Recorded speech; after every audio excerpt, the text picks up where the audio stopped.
Hi, it's Ayumi, #1 PreCure fan in the world. I'm here to explain an official release of information versus a non-official release. I have been a PreCure fan since 2006 when PreCure Splashed Art was airing, and still one of my favorites. I've seen the leaks, every year. I know what to expect, and I know how things have changed. So here's me explaining it for those who maybe are new to the franchise. So again, if you don't know, PreCure or PreCure is a magical girl series that works on the same kind of philosophy as Super Sentai, aka Power Rangers or Kamen Rider, where every year we get a completely new series. So basically, you can watch everything out of order. Yes, that includes the sequels. We can talk about that later. Now, because the series is for girls aged 3 to 6, there's no expectation for the target audience to watch any previous seasons because the process is very formulaic. It always premieres in February, small asterisk for COVID times, and ends in January. We also kind of always know when around to expect more information, and over the past 5 years it's become even more formulaic than before, so let's talk about it. By the way, I am going to post only the official information in this, so if you don't want any spoilers for next season, stop watching right now. When a PreCure movie hits the theaters, the last thing that you see after all the credits are over is information about the next movie. Back in the day, this was actually the first hint that we were still getting PreCure because we didn't always know. At this point, 22 years in the making, PreCure is such a huge franchise that there's absolutely no reason for them to change the name, go on to a new franchise. PreCure just is magical girls to Japanese girls and basically everyone, to the point where they will look at magical girls from the past and ask what PreCure they are. Now, for a long time, we had 2 movies a year. An all-stars type movie in the spring, which would bring back old characters, and then a movie centered on the current season in the fall, typically October release in theaters, because of the fact that since COVID times, we no longer have a springtime movie. This was done, I think, primarily to just save money, and it's been working fine. But this also means that the teaser aspect is very different because before we could do teasers that actually included clips from the movie which we were already working on, which featured the previous characters without revealing who the new characters would be.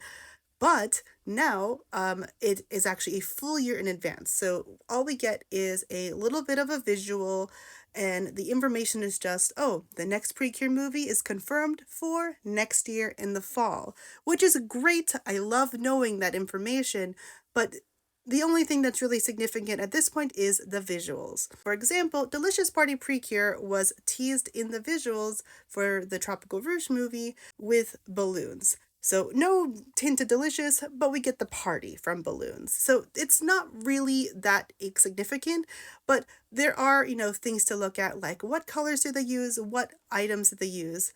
This year, for the You and Idol PreCure movie, the teaser featured a ton of hearts bouncing around. Very cute, and it makes you go, okay, this is a little aggressive. Next is trademark season. So trademarks have come out for as early as October and as late as December. But every year, before they can do any official promotion for the show, Toei Animation must register the trademark for the particular season. Fun fact, they didn't actually bother to trademark PreCure on its own until very late in the game.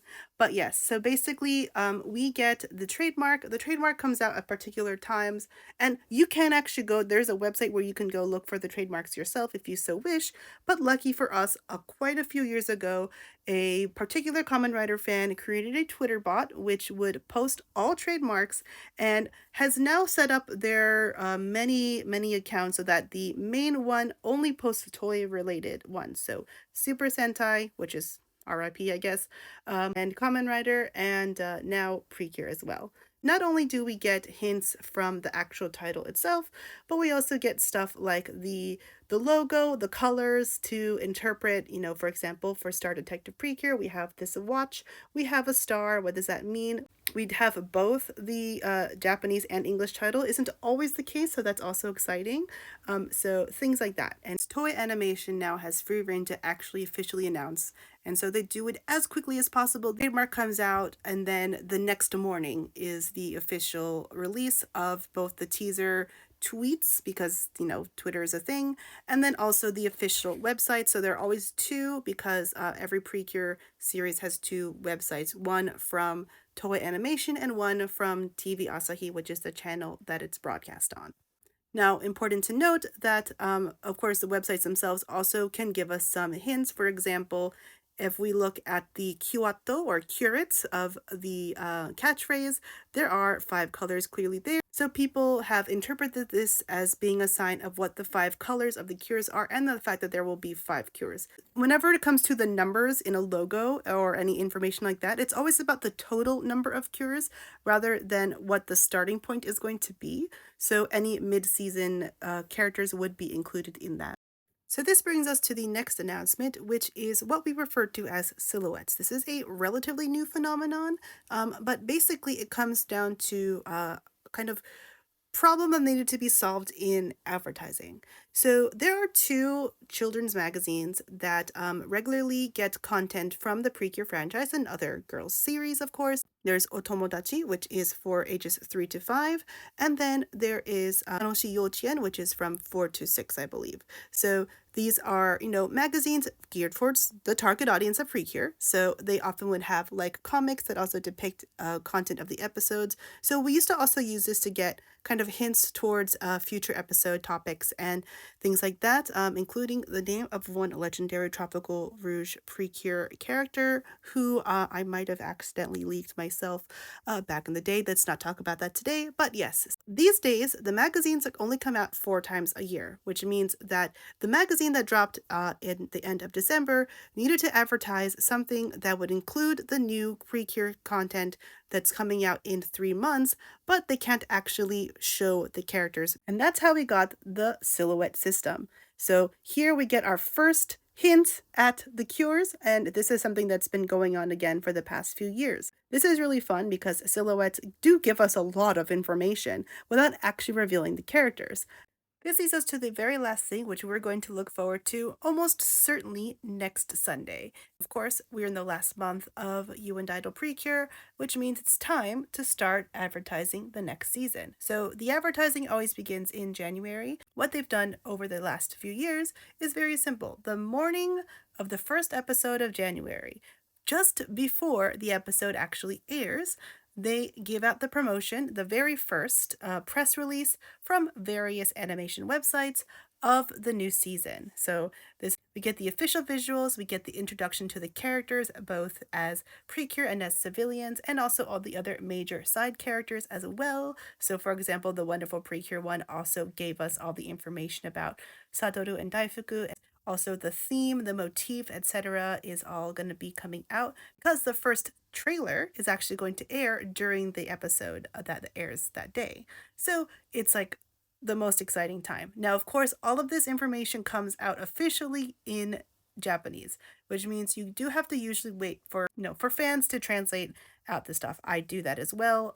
Typically on Twitter, we'll see what happens this year.